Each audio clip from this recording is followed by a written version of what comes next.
Hello வணக்கம் friends, welcome to sweet Ammu channel. இன்றைக்கி என்ன வீடியோ அப்லோட் பண்ண போகிறோன்னு பார்த்தீங்கன்னா, நம்ம தலை முடி வந்து எவ்வளோ சாஃப்டாக அப்படியே பவுன்ஸியாக இருக்கிறதுக்கான டிப்ஸ் தான் இப்போ நான் உங்களுக்கு சொல்ல போகிறேன். வாங்க வீடியோக்குள்ளே போகலாம். என்னோடய தலைமுடி இப்போ நான் அந்த ஹேர் பேக் போட்டுட்டு தான் வந்து நான் ஹேர் வாஷ் பண்ணியிருக்கேன். பார்க்கும்போதே எவ்வளோ சாஃப்டாக இருக்குது பாருங்கள். ரொம்ப நல்லா பவுன்ஸியாக அடர்த்தியாக தெரியுது பாருங்கள். இதுக்கான வீடியோ தான் இன்றைக்கி நம்ம பார்க்க போகிறோம். வாங்க வீடியோக்குள்ளே போகலாம். முதல்ல ஒரு பவுல் எடுத்துக்கோங்க. பவுலில் வந்து நம்ம வந்து தயிர் சேர்க்க போகிறோம். அதாவது வந்து ஒரு 1/4 கப் வந்து தயிர் சேர்த்துக்கோங்க. தயிர் வந்து நல்ல ஃப்ரெஷ் தயிராக இருக்கட்டும். ரொம்ப புளிப்பு இருக்கிற தயிராக பார்த்து எடுத்துக்காதீங்க. நல்ல ஃப்ரெஷ் தயிராக இருக்கட்டும்.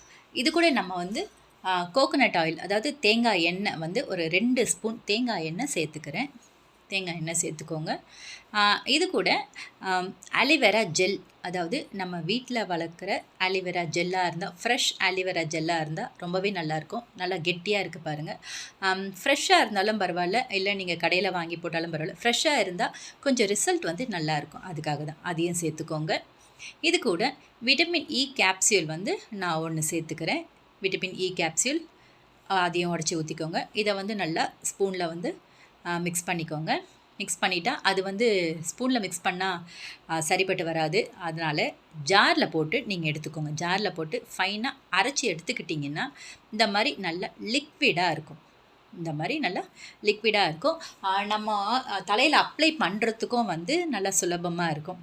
நான் அப்ளை பண்ண வீடியோ வந்து ஸ்கிப் ஆகிடுச்சு. நான் அப்ளை பண்ணிட்டேன் பாருங்கள். இந்த மாதிரி அப்ளை பண்ணி வச்சுக்கோங்க.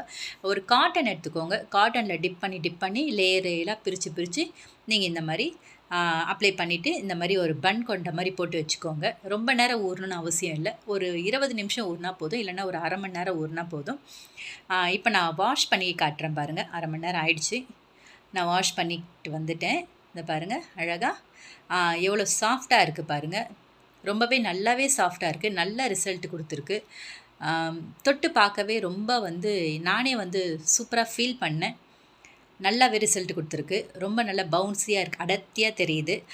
நீங்களும் இதே மாதிரி வாரத்தில் ஒரு நாள் வந்து ட்ரை பண்ணி பாருங்கள். ட்ரை பண்ணி பார்த்துட்டு எப்படி இருந்துச்சுன்னு என்கிட்ட கமெண்டில் சொல்லுங்கள். Until then bye from sweet Ammu. Tata bye bye. Take care.